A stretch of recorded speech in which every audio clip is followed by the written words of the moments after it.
Nang marinig ni Pipeng ang sinabi nito, tanging pagkaawa lang naman ang naramdaman ng kanyang puso dahil sa nangyari sa mga itinuring niyang pamilya. Halos hindi niya maisip noon kung bakit kailangan niya ulit magsakripisyo ng kanyang mga minahal sa buhay. Sa pagpapatuloy ng pagtitig ni Pipeng sa mga ito, dahan-dahan namang tumutulo ang kanyang luha habang nagbabanggit ng mga kataga. Ang kanyang ginamit na mga usal noon ay ang ibinigay sa kanya ni Ongkoy noong mga panahong nasa bilangguan pa sila ng mga tiray. Paulit-ulit niyang binabanggit ang mga kataga habang patuloy na inaalala ang mga nakalipas. Kaongkoy, pasensya na. Bigo na naman ako. Mangiyak-ngiyak na wika ni Pipeng sa kanyang sarili. Kasabay ng pagwika nito ay ang dahan-dahan niyang paglakad papalapit sa mga demonyo. Unti-unti dinoong nagliliwanag ang kanyang sibat habang patuloy niya itong iniihipan ng mga engkantasyon. Habang patuloy itong pinagmamasdan ng mga demonyo, bigla namang tumayo ang alaga nito at walang pagdadalawang isip na sumugod sa kinaroroonan ni Pipeng. Nang masipat ito ni Ermitanyong Turan, agad din naman niyang inutusan ng kanyang mga kasangga na bigyan ng tulong si Pipeng. Lumalapit na din siya sa kinaroroonan ng binata upang samahan ito sa pagpapatuloy ng digmaan. Sa paglapit ng Gerados sa kanila, agad din naman sila nitong inundaya ng saksak, gamit-gamit ang mga matutulis nitong kalamay. Halos mapaatras na noon sila Pipeng sa kadahilan ng hindi pa rin sila nito tinatantanan.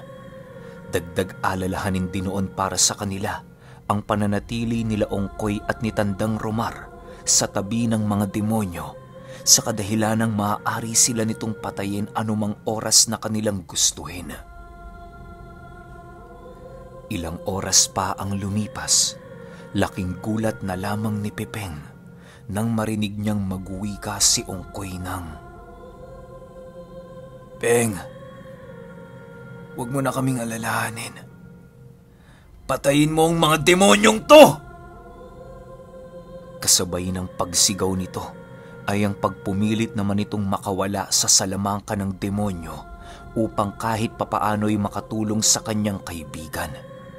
Nang masipat ito ng dalawang matanda, agad din naman itong nilapitan si Ongkoy at walang pagdadalawang isip na inundayan ito ng saksak sa likurang bahagi ng kanyang likuran. Nang maramdaman ni Ongkoy ang pagtagos ng matatalas nitong kuko sa kanyang katawan, wala na siyang nagawa kung hindi ang hayaan ng kanyang katawang bumagsak sa lupa habang dahan-dahang nawawala ng malay. Pagsilay na pagsilay ni Pipeng sa pangyayari, dali-dali naman niyang iniwan si Ermitanyong Turan para matulungan ang kanyang kaibigan. Paglapit niya sa kinaroroonan nito, agad din naman niyang itinaboy ang demonyo sa pamamagitan nang walang habas na paghataw dito ng kanyang sibat. Sa kasamaang palad, hindi niya nagawang matamaan ang katawan ng matanda dahil sa liksi nitong taglay. Halos sumasabay din ang bilis nito sa hangin, kaya na may naging mahirap para kay Pipeng na ito ay kalabanin. Sa kabilang dako naman, patuloy pa ring nakikipaglaban si Ermitanyong Turan sa Gerados. Walang habas niya itong pinaghahampas ng kanyang tungkod habang nagpapakawala ng mga pamako sa buong katawan nito. Nang magawa na niyang ipako ang katawan ng nilalang sa lupa, dali-dali naman itong tinungo ng matandang lalaki upang mahadlangan ang kanyang nais. Yun ang nakipaglaban sa kanya habang patuloy na nagpupumiglas ang alaga nito sa mga buhay na salitang nakatali sa kanyang kaluluwa. "Tingnan mo nga naman, ang tagapagpayo ng Raha noong nakaraan.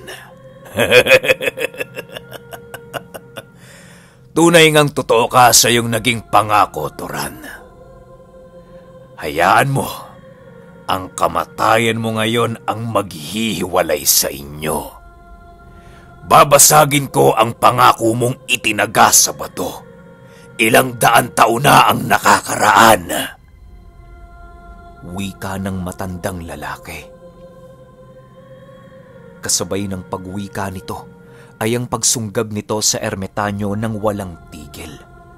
Nang makapumiglas na dinoo ng alaga nito, mabilisan din naman itong tumungo sa kinaroroonan ni ermitanyong Turan upang tulungan ng kanyang Panginoon.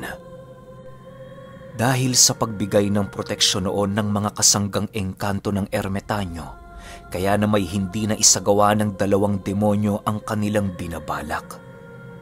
Ilang minuto pa ang lumipas, bigla namang nakaramdam ng takot ang demonyong yon nang masipat niya ang pagtaas ng tungkod ng ermitanyo habang dahan-dahan itong nagniningas. Kilala kita, demonyo! Tanda kita! Isa ka sa mga traidor na kawal ng Raha. Hindi ko sukat akalaing magtataglay ka pala ng masamang dugo ng dyablo. Ngayon nauunawaan ko na kung bakit hindi matapos-tapos ang sigalot noon sa ating pinaglilingkuran. Wika ni ermitanyong Turan. Matapos nitong makapagwika, agad din naman niyang inihampas ang kanyang tungkod sa uluhang bahagi ng matanda. Wala na itong nagawa kung hindi ang magsisisigaw habang patuloy na nilalabanan ang napakabigat nitong sandata. Halos malapnos na din ang buong balat nito dahil sa lalim ng aral na ibinao ng ermitanyo sa kanyang armas. Nang masipat naman ito ng kanyang alaga, pilit din naman itong nagpupumiglas sa mga maharlikang engkantong nanggaling pa sa kabundukan ng Sierra Madre. Dahil sa angking lakas ng mga kasangga noon ni ermitanyong Turan, kaya na may hindi maipagkakaila ng nilalang na yon ang kanyang paghihirap sa labanan. Maya-maya pa, agad namang itinaas ni ermitanyong Turan ang kanyang tungkod upang tingnan ng demonyong nakahandusay sa lupa. Pagsilay niya sa nilalang na yon, ay halos makita niyang durug-durug na ang mga buto nito, subalit nagagawa pa nitong makagalaw. Sa pangalawang paghampas ni ermitanyong Turan sa nilalang, bigo naman siyang ito ay matamaan dahil sa pagtulong ng iilang itim na laman lupang nasa paligid. Hinila ng mga ito ang matanda, kaya na may naging bigo ang ermitanyo na wakasan ng buhay ng demonyo. Sa muling pagbangon ng matandang yon, kitang-kita ni ermitanyong Turan ang pagngisi nito habang tinatawag ang kanyang alaga. Masyado mo naman ata akong minamaliit, Turan. Huwag mong kakalimutan. Hindi pa ako nagseseryoso sa ating laban. Kasabay ng pagwika nito ay ang pagdura nito ng napakaitim na dugo habang dahan-dahang naglalakad papalapit sa kanyang alaga. Pinabalik naman din ng ermitanyo ang kanyang mga kasangga sa kadahilan ng nais niya pang pagmatyagan ang susunod na gagawin ng kanyang kalaban. Ilang minuto pa ang lumipas, bigla niyang nasipat ang matandang yon na pumasok sa bibig ng alaga nito na siyang labis niyang ikinagulat. Segundo lamang noon ang lumipas nang biglang bumalot ang napakaitim na usok sa buong paligid. Sa pagkawala ng usok na yon, bumungad sa mga mata ni ermitanyong Turan ang isang nilalang na animoy kalalabas lang ng impyerno. Alam niyang nakipag-isa ang matandang yon sa kanyang alaga, subalit hindi niya maisip kung papaano niya ito nagawa. Paglalarawan ni ermitanyong Turan sa nilalang na yon, meron itong dalawang paa na parang mga galamay ng gagamba na may matutulis na dulo. Napakahaba din ng buntot nito at meron itong mga balahibong sintigas ng bakal. Napakatalas din ng mga pangil nito at meron itong 2 sungay na halos maihahalin tulad mo sa sungay ng mga kambing. Butas din ang dibdib ng nilalang na yon na siyang labis na ikinabahala ni Ermitanyong Turan. Alam niya kasi sa isip niya na ang mga ganoong uri ng nilalang ay tuluyan ng nahulog sa kadiliman. Sigurado din siyang napakabangis nito at hindi marunong magbigay ng awa. Konting pagkakamali niya lang, maaaring yun na ang maging katapusan ng kanyang buhay. Matapos niya itong makita, dahan-dahan namang gumalaw ang demonyo habang patuloy na umaangil. Walang pagdadalawang isip itong lumapit sa kanya na para bang hindi ito nababahala sa maaaring gawin ng ermitanyo. Sa kabilang dako naman, patuloy pa ring nakikipaglaban si Pipeng upang mailigtas ang 2 niyang kaibigang nag-aagaw buhay. Raha! Hindi mo pa ba nauunawaan kung bakit ka patuloy na naglalakbay hanggang ngayong pangkasalukuyan? Huwag mong sabihin hindi mo pa alam ang iyong nakaraan. Sumama ka sa amin. Ipapamulat namin sa iyo ang tinalikuran mong adhikain. Wika ng matandang babae. Kasabay ng pagwika nito ay ang paglapit nito kay Pipeng upang maipakita ang nakaraan niyang buhay. Nang mahawakan nito ang kanyang noo, agad din naman silang naglakbay patungo sa ibang dimensyon ng mundo. Ayon kay Pipeng, na sa puntong hinawakan ng demonyo ang kanyang noo, bigla na lamang hinigop ang kanyang kaluluwa ng isang napakadilim na ilaw. Pagmulat ng kanyang mga mata, laking gulat na lamang niya nang makita niya ang isang lugar na merong mga taong nakasuot ng mga bahag na kasuotan. Gawa sa balat ng hayop ang mga damit nito at meron itong mga daladalang palaso. May mga ukit din yon sa kanilang mga katawan at napakarami nitong mga hikaw sa kanilang mga pagmumuka. Pagsilay ni Pipeng sa buong paligid, doon niya nasipat ang isang matandang babae na dahan-dahang nagbabago ng kanyang anyo. Alam niyang yun ang demonyong kanyang kalaban kung kaya't agad niya itong nilayuan. Huwag kang mag-alala, Raha. Hindi kita sasaktan sa lugar na ito. Wika ng matandang babae. Ilang minuto pa ang lumipas, biglang bumungad sa mga mata ni Pipeng ang isang napakagandang dalaga na halos hindi niya sukat akalain na yon ang batang anyo ng demonyong kanyang nais kitila ng buhay. Sumunod ka sa akin, Raha. Ipapakita ko sa iyo ang buhay mo na iyong tinamasa 200 taon na nakakaraan. Wika ng babae. Matapos nitong makapagwika, agad din naman itong hinawakan si Pipeng upang ilibot sa lugar. Sa pagpapatuloy ng kanyang pagmamasid sa paligid, doon niya nasilayan ang kakaibang pamamaraan ng mga tao roon sa kung papaano sila namumuhay. May iilan sa mga ito ang gumagawa ng mga sandata na nilalagyan ng mga makikintab na bato sa mismong hawakan nito. Ayon sa babae, na ang uri ng sandatang ginagawa ng mga tao roon ay merong napapaloob na mutya upang mas lalo itong mapalakas sa kahit na anong aspeto ng pakikipaglaban. Doon niya din nalaman na ang lugar na kanilang pinuntahan ay ang nag-iisang tribong kinatatakutan sa buong Jimalalud. Hindi dahil sa mga mababangis ang mga tao roon, bagkus ay sa mga gamit nitong taglay-taglay. Dagdag pa ng babae na yon ang kauna-unahang mga tao na gumamit ng mga agimat at mga mutyang inilagay sa pandigmang armas. Ilang beses na din yung pinagtangkaan sakupin ng ibang tribo, subalit patuloy pa rin silang nagtagumpay dahil sa kanilang mga mahiwagang sandata. Marami man ang nagbuwis ng kanilang mga buhay, ngunit nagawa naman nilang malipol ang lahat ng hukbong kanilang kalaban. Isang matagumpay na kaganapan at bunga ng sakripisyo ng iilan.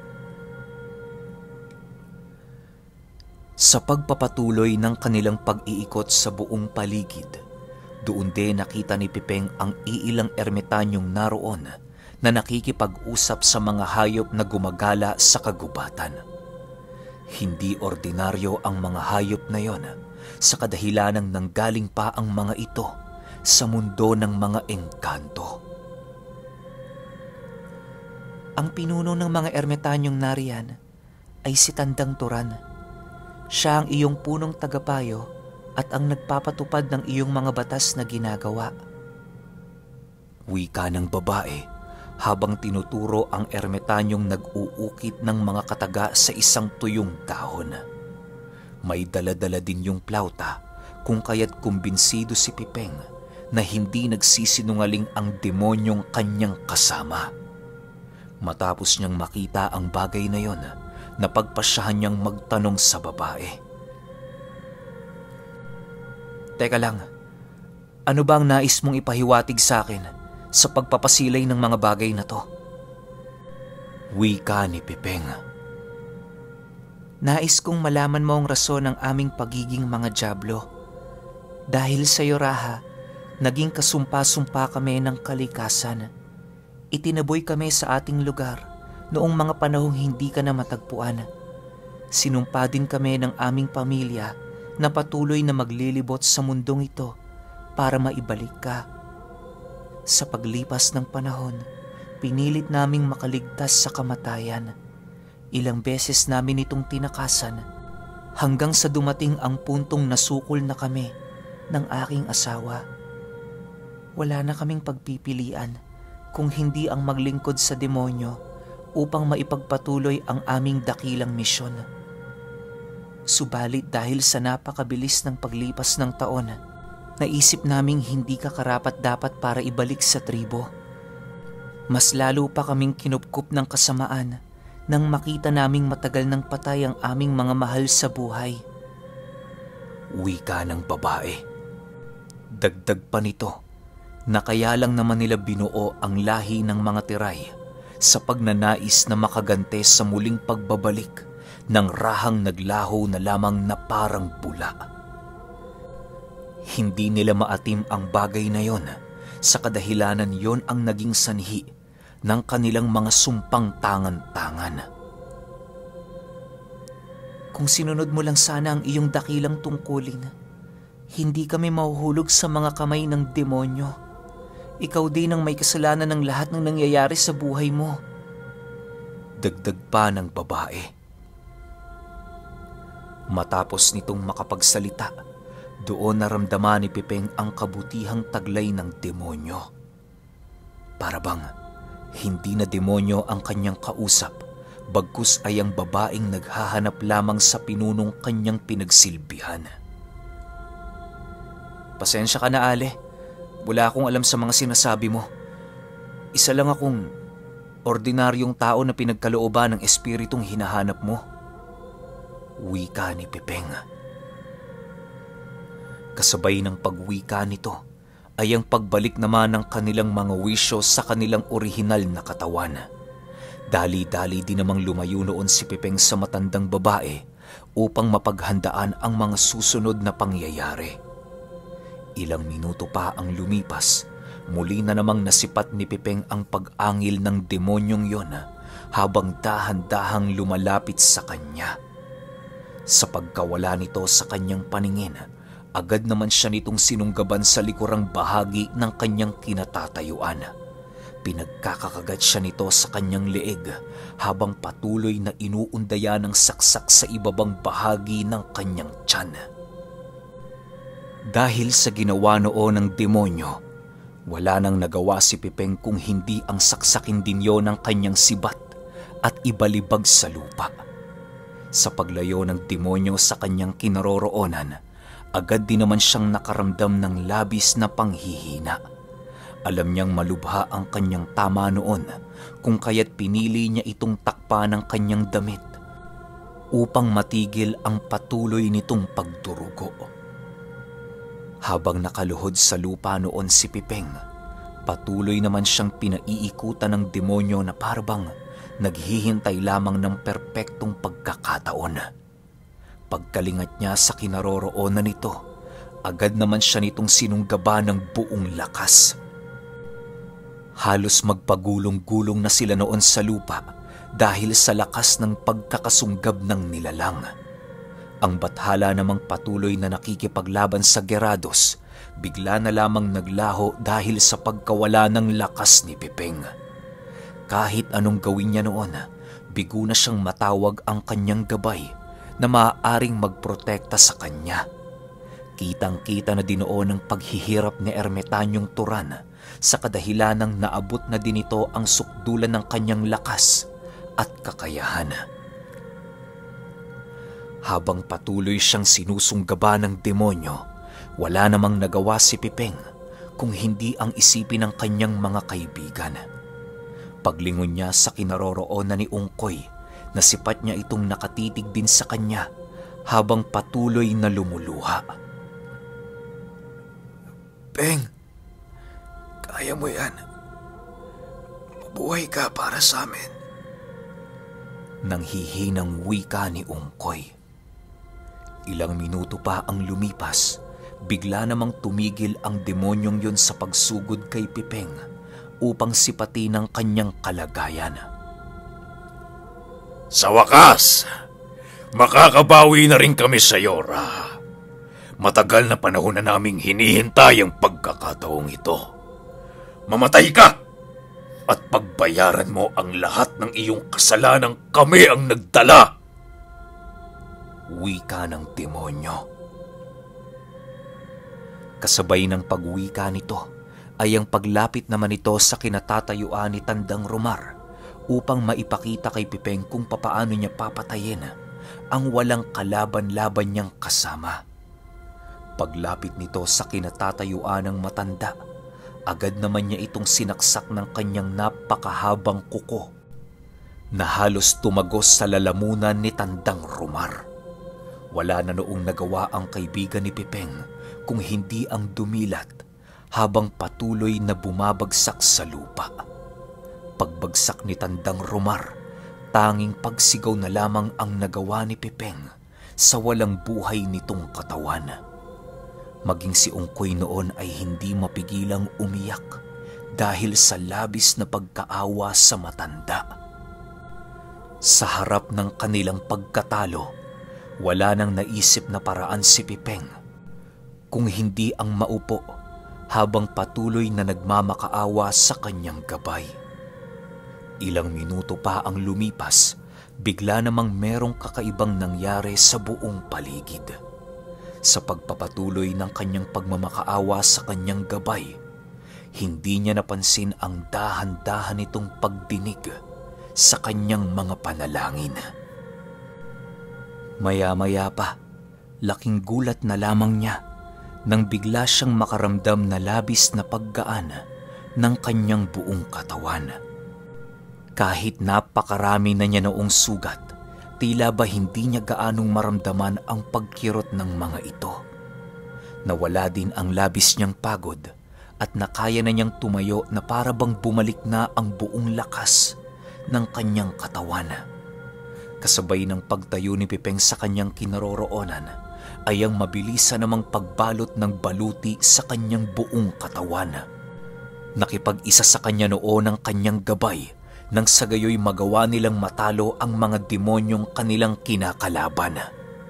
Habang dahan-dahang naglalakad noon si Pipeng, doon nasaksihan ni Ermitanyong Turan at ni Ungkoy ang kakaiba nitong kaanyuan. Sa puntong yon, doon pa lamang nila nakita ang nakakakilabot na kapangyarihan ng tunay na Raha. Sa bawat paglakad nito, Naririnig nila ang pagdagungdong ng lupa at pagdadaluyong ng sapa. Nang masipat naman ito ng kalaban ni Ermitanyong Turan, dali-dali din naman itong kumaripas ng takbo patungo sa kinaroroonan ni Pipeng. Napakalakas ng loob noon ng matandang lalaking siya ay kumprontahin sa kadahilanang nakipag-isa din yon sa kanyang alagang Gerados. Paglapit nito kay Pipeng, agad naman siya nitong inundaya ng saksak gamit-gamit ang kanyang napakatulis na mga binti. Subalit paglapat nito sa balat ni Pipeng, ay kusa lang naman itong nalusaw na parabang lumubog yon sa likidong apoy. Matapos ang mga pangyayaring yon, agad din naman niyang hinawakan ng demonyo upang kitilan ng buhay. Kaungkoy, kung ano man ang mangyari sa akin ngayon, nais kong baunin mo ang lahat ng aking karanasan ngayon at sa mga nagdaan kong buhay. Ikaw na lamang ang nag-iisa kong mapagkakatiwalaan ukol sa mga bagay na ito. Baunin mo ang lahat ng ito bilang tanda ng pagiging matalik nating magkaibigan. Wika ni Pipeng habang patuloy na hinihigpitan ang pagkakahawak sa demonyo. Nang masipat naman ito ng matandang babae, agad naman siya nitong sinunggaban, subalit bigo din yung mapangibabawan ang kanyang lakas na tinataglay. Matapos ang mga pangyayaring yon, ikinumpas ni Pipeng ang kanyang kaliwang kamay na siyang nagbukas ng isang kulay itim na lagusan. Nang masipat ni Ermitanyong Turan ang ginawa nito, agad din naman yung lumapit kay Pipeng upang sumabay sa kanyang gagawing paglalakbay.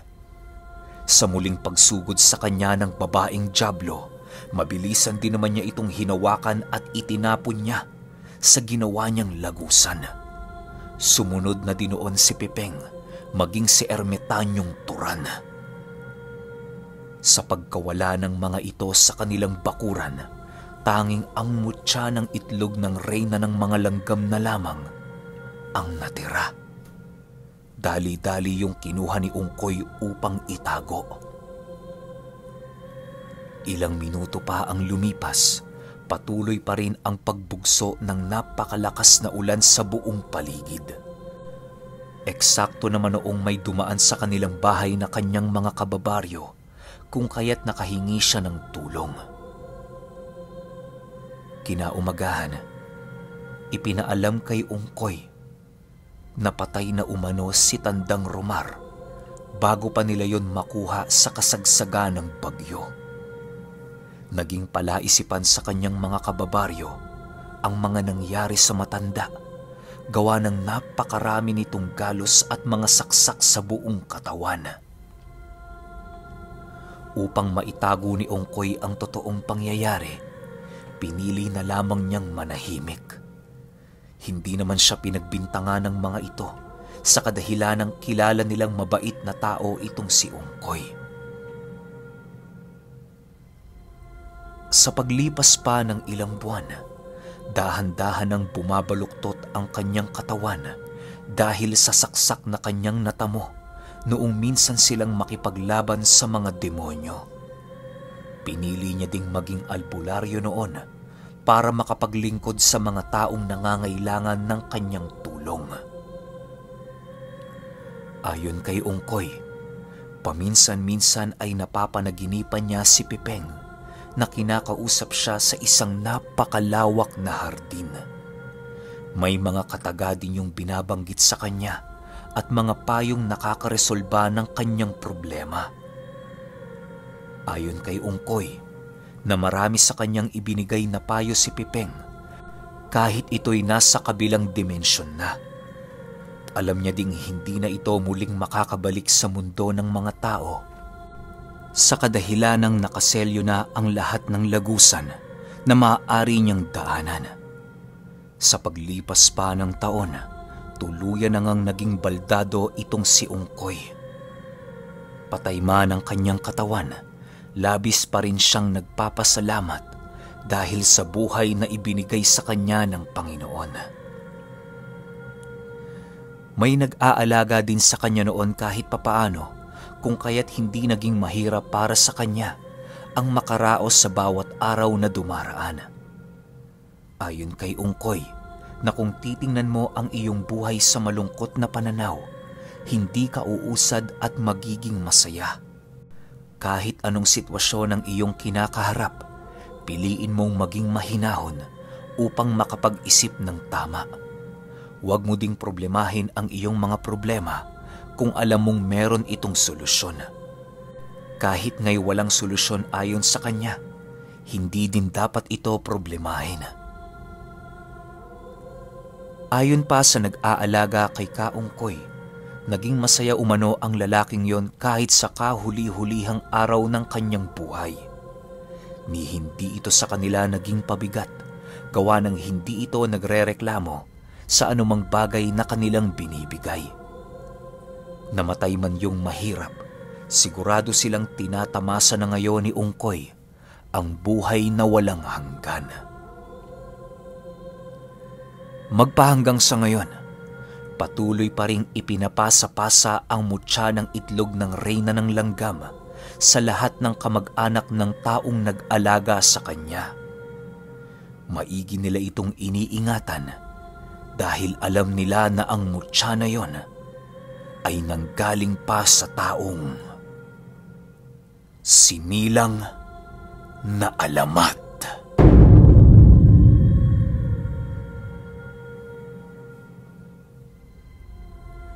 Okay, isang kwento na naman ang natapos. Hindi lang basta kwento, isang napakagandang kwento na naman ang natapos. Medyo nabitin lang ako dun sa ending kasi parang ano na no? Parang kinuha niya na yung dalawang gustong gumanti sa kanya, gumawa siya ng parang hole.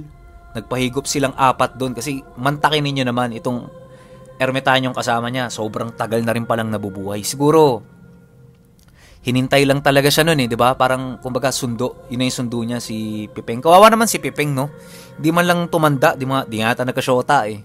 Tapos yun na, talagang ano lang siya, binigyan lang siya ng task ni Lord kung ano yung gagawin niya sa lupa, kung ano yung mga dapat niyang i-cleanse, yung mga linisin, mga isabay sa pagbalik niya kung saan man siya napunta. Kasi sabi nga ni Kaungkoy, nasa malawak na hardin eh, malamang sa malamang langit yon or mundo ng mga engkanto. Hindi natin alam, pero ganda talaga ng kwento eh. Pero ngayon tapos na tong kwento natin, yung sinilang na alamat, susunod na natin yung pinunong gabunan. Pero bago yon siguro mga 1 linggo muna palipasin natin, ipunin natin para mag twice a day tayo ng lapag. So habang wala pa yon, lapag muna tayo ng ibang kwento. Tapos pahintay na lang. Pa-comment naman ng salamat Kaungkoy. Yun lang. Hanggang sa susunod na kwento. Salamat.